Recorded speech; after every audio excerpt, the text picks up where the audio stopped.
সুনির্দিষ্টভাবে চেষ্টা করি 3 মাসের মধ্যে গাজীপুর মহানগর জাতীয় পার্টিকে আমাদের পল্লীবন্ধু হুসেইন মোহাম্মদের সাথে দুর্গ হিসেবে আমাদের জিএম কাদের সাহেবের হাতকে শক্তিশালী করতে পারবো, এটা আমি বিশ্বাস করি।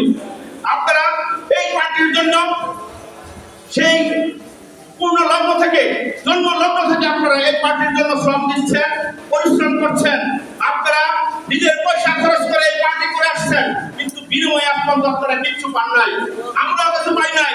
সংগ্রামী সাথীরা, আজকে যদি আমাদের সংগঠন শক্তিশালী হয় তাহলে অন্য দল আমাদেরকে মূল্যায়ন করবে, অন্য পার্টি আমাদের মূল্যায়ন করবে।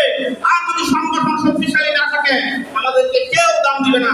তাই আসুন আমরা সবাই মিলেমিশে এই জাতীয় পার্টিকে শক্তিশালী করে আমরা গাজীপুরে আমাদের জানান দিতে চাই, আওয়ামী লীগ বিএনপির চাইতে কোনো অংশে জাতীয় পার্টি গাজীপুর মহানগরে কম নয়।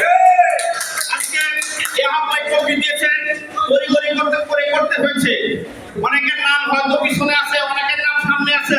আপনারা সকলের কাছে করজোড়ে অনুরোধ করি, হাতে ধরে অনুরোধ করি, আপনাদের ক্ষমা প্রার্থনা করি, আপনারা এইসব নিয়ে আপনারাই করবেন না।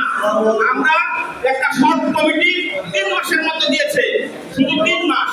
যদি পূর্ণাঙ্গ কমিটি হইতো, পূর্ণাঙ্গ কমিটিতে 200 জন সদস্য থাকতো, কিন্তু কিছু তো বাদ করছে। আপনারা এটা ক্ষমা সুন্দর দৃষ্টিতে দেখবেন। আশা করি আমরা সবাই মিলেমিশে জাতীয় পার্টি একটি পরিবার, এই পরিবারে আমরা মিলেমিশে থাকতে চাই। আজকের এই অনুষ্ঠানে আমাদের রাজনৈতিক শিক্ষাগুরু, আজকের অনুষ্ঠানের প্রধান অতিথি বীর মুক্তিযোদ্ধা আলহাজ আব্দুল সাত্তার মিয়া আমাদের মাঝে উপস্থিত রয়েছেন। তিনি আমাদের অনুপ্রেরণা, তিনি আমাদের সাহস যোগান, তিনি আমাদেরকে শক্তি দেন। এই আমরা তার নেতৃত্বে গাজীপুর নয়, বাংলাদেশের ওই প্রেসিডেন্ট আমরা তার পাশে থাকতে চাই।